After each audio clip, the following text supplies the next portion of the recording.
Like, that's weakness, you know? I grew up in the 80s. That's not allowed. There was this thing that happened that I didn't really recognize. So, like, when you're super unhealthy and you do things that are unhealthy, you do them in cycles typically. And you know what to expect in those cycles. And yesterday I had a really hard day. That's a whole other conversation. But while in my hardest moments, I didn't lean into any of the many vices that I have. I didn't overeat. I didn't do anything. I didn't go spend money. In my session, realized that I am no longer an impulsive person. And that impulsivity is who I've been forever. Like, I'm not saying I'm not gonna, like, at a drop of a hat, go out and buy something that I'd really like, but I mean, I'm not gonna go buy another electric guitar and acoustic guitar at the same time.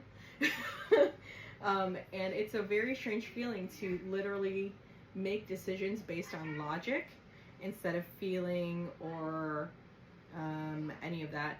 So when we were talking about it, I told her, I was like explaining like, wow, like this morning, instead of me going and rushing off to my favorite restaurant, it was a very like, I don't really want to spend money, and I don't want to associate my favorite restaurant with this feeling that I have, which is, oops, that's Shakewell, with this feeling that I have of like anger and overwhelm. So what are my options? My options were to make food at home, and then I was like, I don't really want to make anything, and I don't really want to do it on camera, because that's like, I don't want to cook unless it's on camera, because then that's footage I could be using and food I'm wasting, and I bought this food for a recipe, and then I was like, well, I could just make it. So then I just made the food, and it was subpar. It wasn't even great because the tomatoes had gone bad, and I was like, this isn't even a great, like, none of the things felt like anything. Like, it didn't feel like I got this like great hit of dopamine that I'm always looking for. It felt like nothing. And that's what I told her. I was like, it feels like nothing. Like, things don't feel overwhelming. Like, it doesn't feel like I'm looking for anything. And that's a very strange feeling. So that's when I started crying, because apparently I'm only used to feeling a certain way, and now that I'm not getting in my own way, the sky's the limit.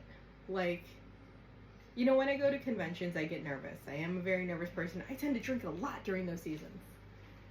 In Philly, I went to the little, like, they had a Chris Crindle market, and I grabbed like 2 drinks and brought them back to my hotel by myself, and it was like 7 p.m. or something. Like, it's not like I'm going out and stuff. It's just like, I don't know, man. Like, it's just different. So anyway, my point is, I don't remember what my point is, but I think I'm getting healthy. It's very uncomfortable. That's the point of it. I prefer to not feel healthy. It feels terrible. But if we're gonna be like real honest about it, like, I got a lot of shit done when I wasn't healthy. Like, what can I get done now that I am healthy? So anyway, the whole thing about yesterday, which was amazing, was that I had 17 different things on my list that I didn't know if I was gonna complete or get done.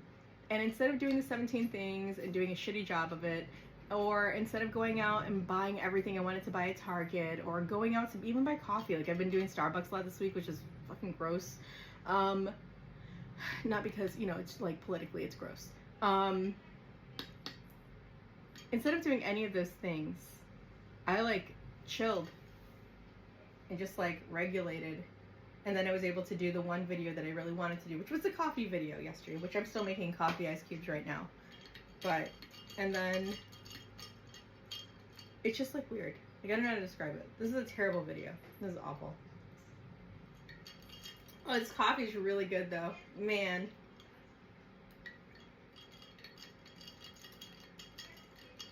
I don't know what I'm gonna do.